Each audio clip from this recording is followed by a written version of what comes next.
Does celebrating bold ascents encourage climbers to be more dangerous? We're going to be discussing this question with four of the biggest names in British climbing. We'll look at bold ascents in the media and how they're portrayed, the commercial and social pressures to be bold, and where responsibilities lie. With us today, we've got Tom Randall, Emma Twyford, Natalie Berry, and Marc Langley. This was a question posed to me on the Scott Rock podcast, and one that has had me thinking deeply on it ever since. Where is the line between being bold and being reckless? What encourages people to take these risks? Is it irresponsible to promote a dangerous ascent for fear of others copying? We're going to be discussing this shortly, but please feel free to join in the discussion in the comment section below. I'm warning you now, this video is going to get deep. Hold on to your butts.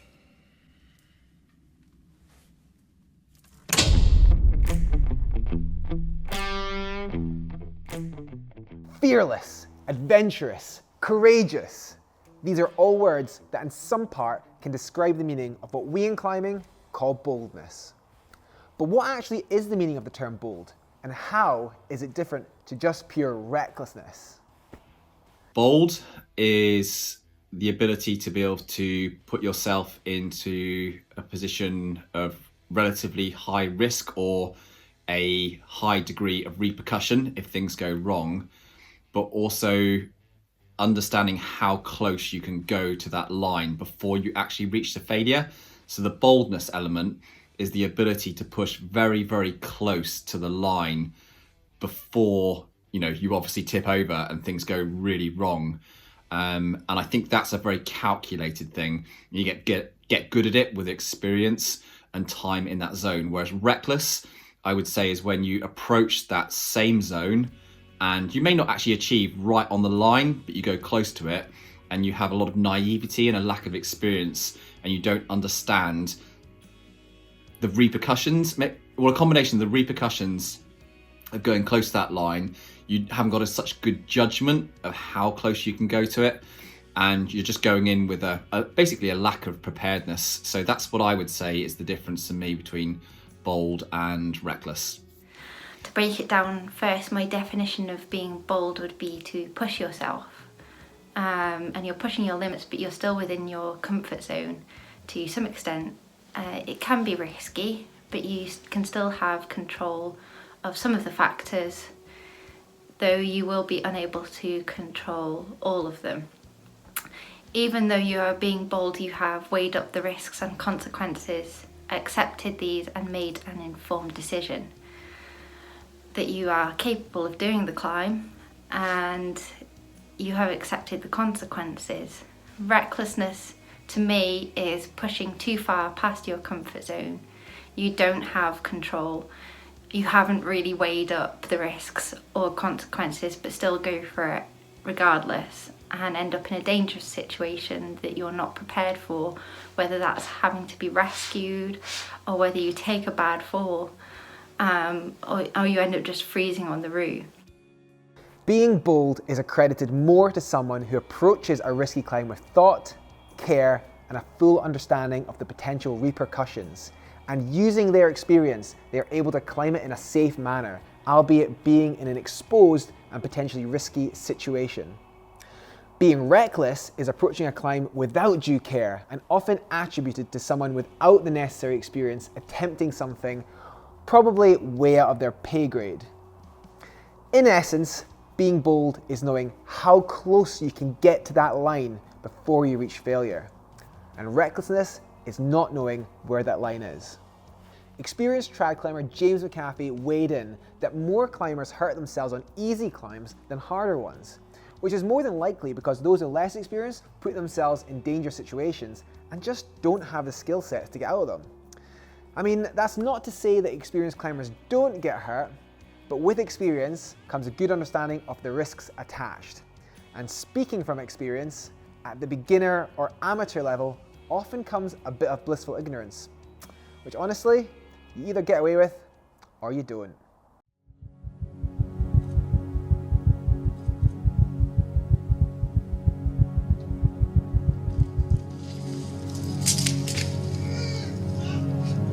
I got away with it and learned a valuable lesson. But what motivates people to do bold climbing? understanding the why of people's actions is important to coming to any answers for the overarching question of whether we should be celebrating the bold.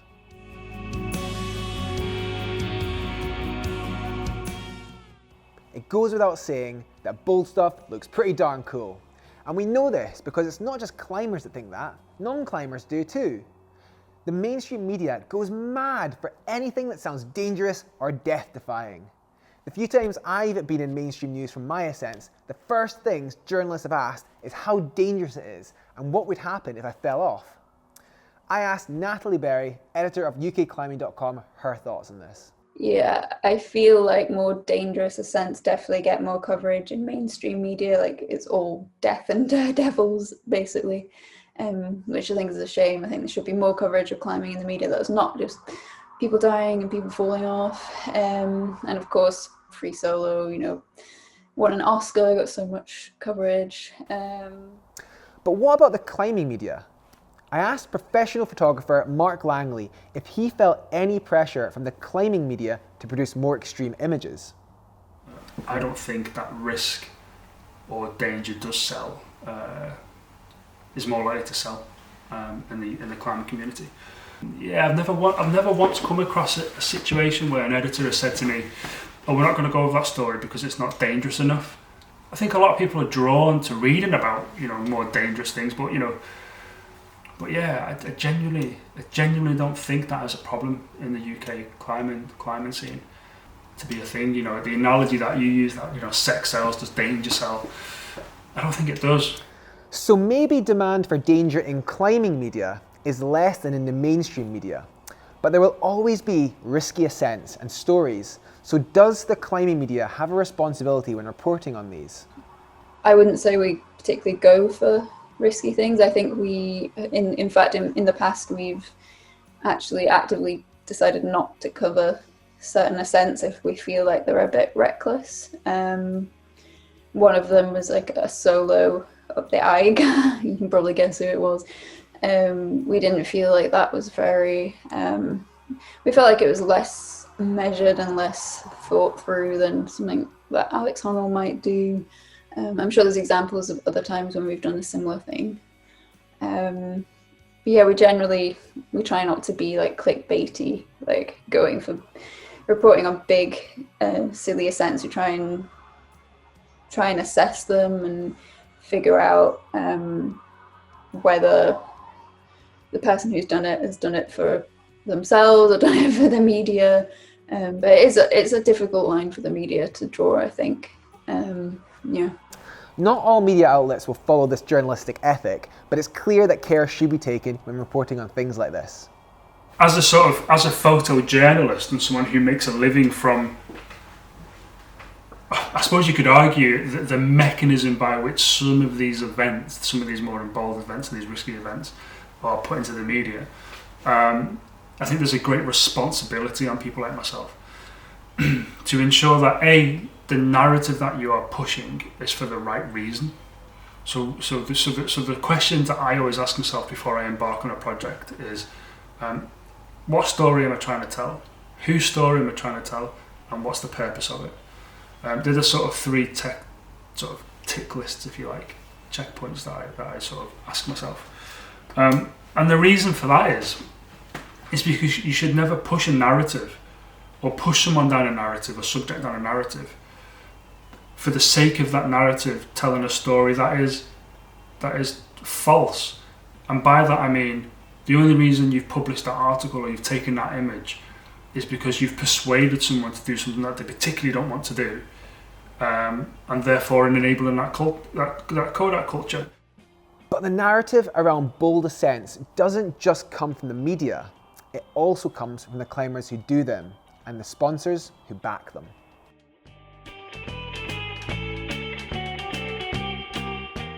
Making a living out of the climbing industry has never been so viable. It is now a legitimate prospect for a climber to see themselves making a profession out of the sport. One of the obvious ways is to attract sponsors, usually outdoor brands. But to attract the attention of a brand, a climber has to stand out from the crowd. One way to attract attention is potentially with bold ascents. Brands might not actively encourage this, but in a competitive market, there may be pressure put on climbers to climb things for the wrong reasons. I wouldn't say I've ever felt pressure to be bold. Like, I think I climb for myself, not for anyone else. And I think that's a kind of blurry line sometimes. Like, some people will feel pressure from sponsors and the media to do something risky and out there. But I don't think my sponsors, thankfully, have ever forced me into doing something that I didn't want to do. But I can see why media and sponsors can be very influential, especially for younger climbers. Now, there is a blurred line between climbing for yourself or for something else, be that sponsors or credibility in the community, and it can happen to anyone. I asked pro climber Emma Twyford about her experiences as a professional in the sport. Over the years, I have been dropped by sponsors,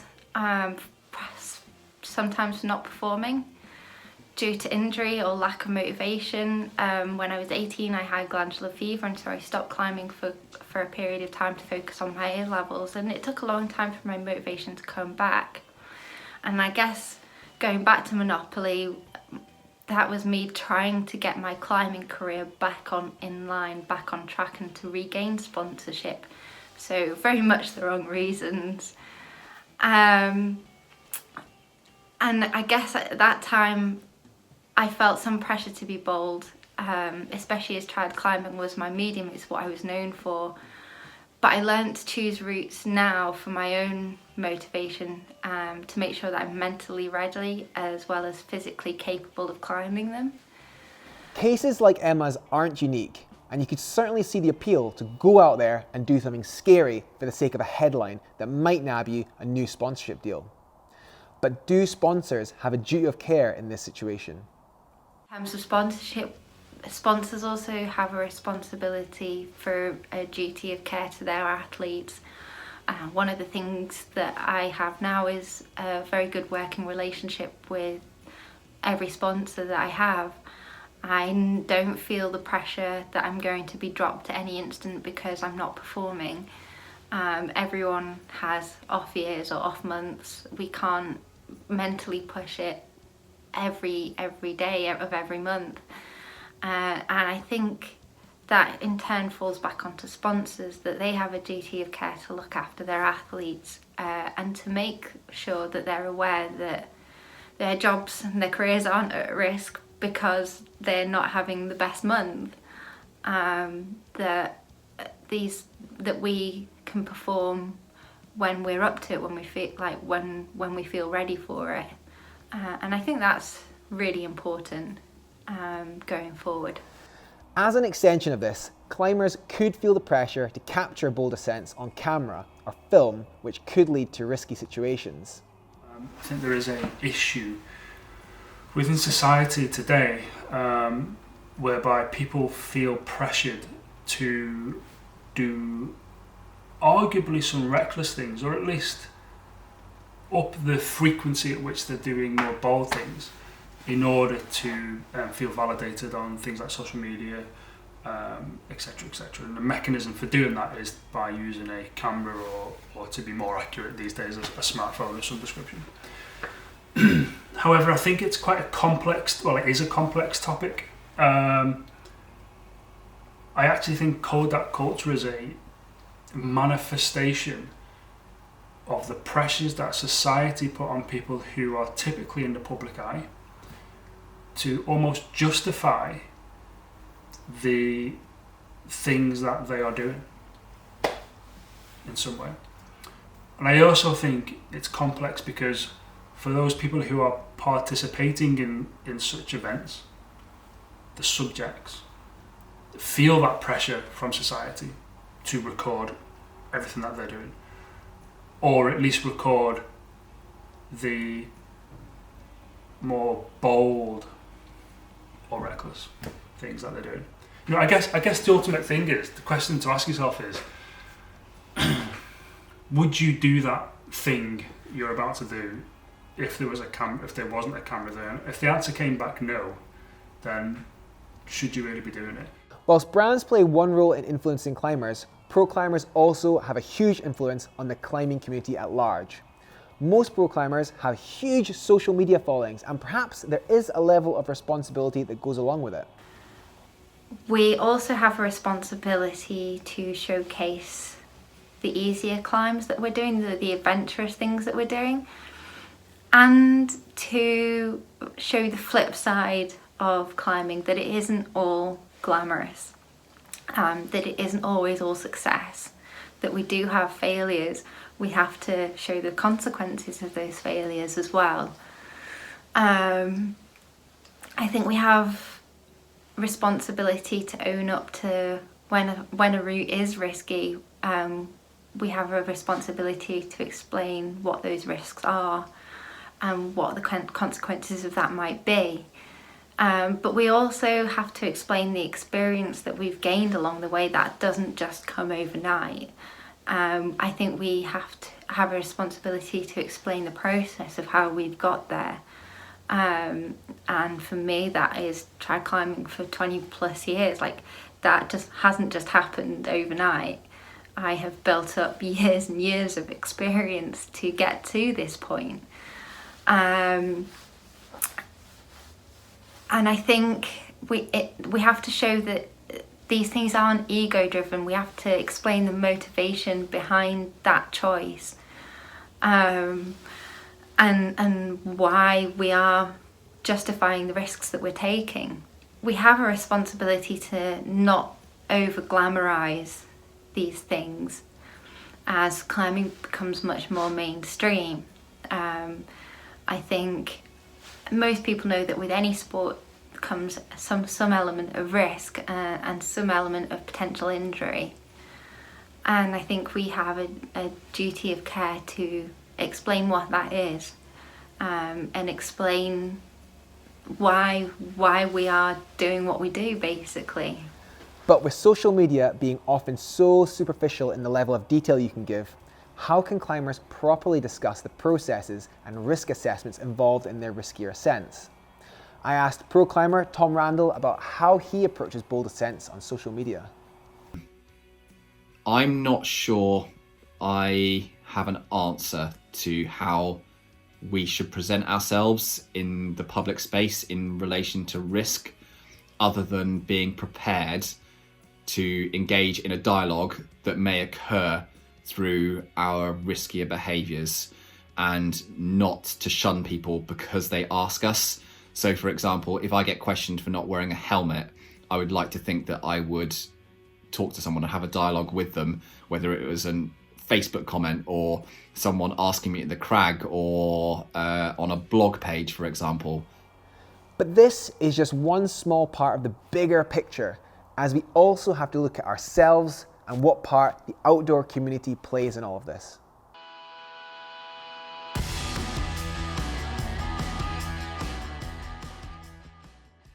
Communities play a huge role in influencing climbers, and each community has its own unique approach to ethics and risks.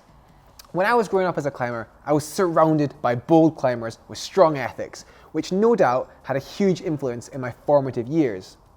But could communities that endorse risk be encouraging recklessness? You could probably say yes, yeah.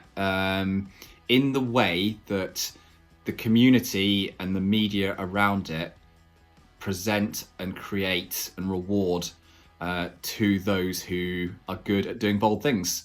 That kudos gets handed out, and then of course the accolades and the respect, sponsorship deals, money, whatever flows with it. I was about to say girls, but then I realised that's just not the case in climbing.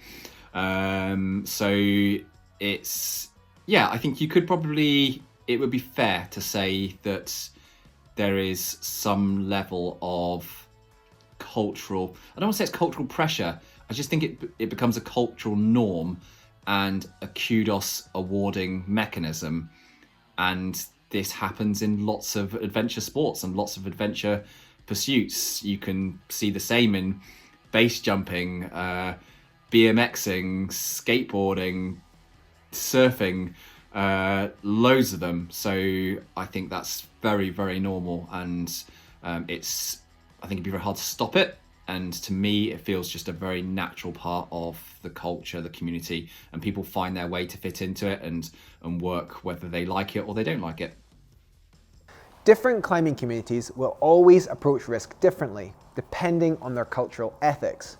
But as individual climbers, do we have a duty to step in when we see something reckless?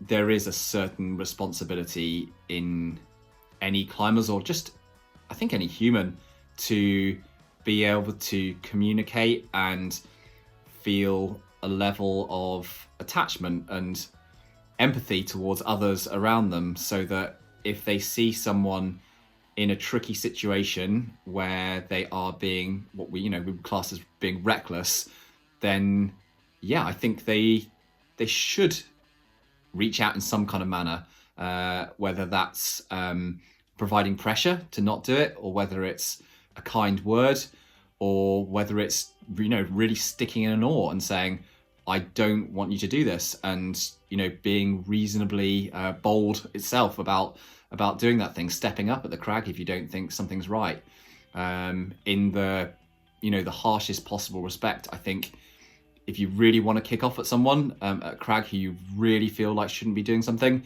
you can probably put them in such a mindset they won't then go for it that day. They maybe come back another day, but if you really want to, you feel very strongly about it, I guess that's the option that you have. I don't know whether we have a duty to do that, because ultimately everyone is responsible for their own actions, but I would like to think that others in the climbing community will look after others, and particularly those who have been doing it for a long time might impart some of their judgment and experience on situations. And I tend to feel a little bit more responsible to some of the younger lot coming through now, but on the whole, honestly, I see people being very sensible in general, and I don't see that much reckless behaviour.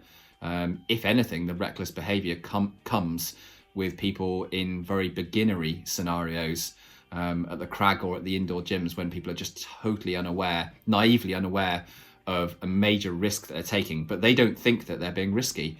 They don't think they're being bold or reckless, and that's really the kind of most realistic or common scenario that I see. Looking back at the difference between boldness and recklessness, we can see that inexperience is a huge factor in dangerous situations. With the paths of entry to climbing vastly different now, how can the climbing community help better educate less experienced climbers? I do think we have a duty of care to educate each other and help to minimise those risks, and to be able to teach people to have informed decisions, and to make that decision between whether they are being bold but they are capable, or whether they are pushing it to a point of recklessness. So I think we have a duty of care to ask each person about their motivation for doing a route, to assess if they look ready for it, and to give them advice as much as we possibly can for them to make that decision, but also to remain calm and to give them positive energy. There's nothing worse than you being scared because you feel like they're going for it for the wrong decisions. All you can do is be there and give advice. So to conclude, the initial question was, should we celebrate the bold? Having explored everything from climbing media to sponsors, to the outdoor community at large, and even our own individual responsibilities as climbers, it seems to me that the act of celebrating bold ascents shouldn't be discontinued. We owe it to our heritage as climbers to continually aspire to be better in all realms of the sport, and we should of course celebrate and take inspiration from those pushing boundaries in climbing. However, I would consider caution in the approach we take to both celebrating and encouraging bold ascents, as the motivations and experience of individuals cannot ever be truly known apart from within themselves. Across all areas, it is important that we recognise and communicate that key difference between being bold and being reckless. If boldness is to remain an integral part of climbing and adventure sports, then speaking more openly of the processes we take, and of course doing our best to share a more realistic portrayal of the experience we had, should go a long way to educate less experienced climbers so they make better judgments in the future.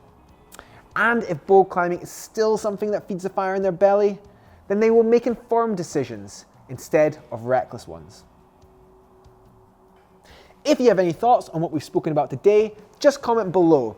And if you have any other discussion topics that you want us to cover, let us know. We're always psyched to talk about the controversial stuff.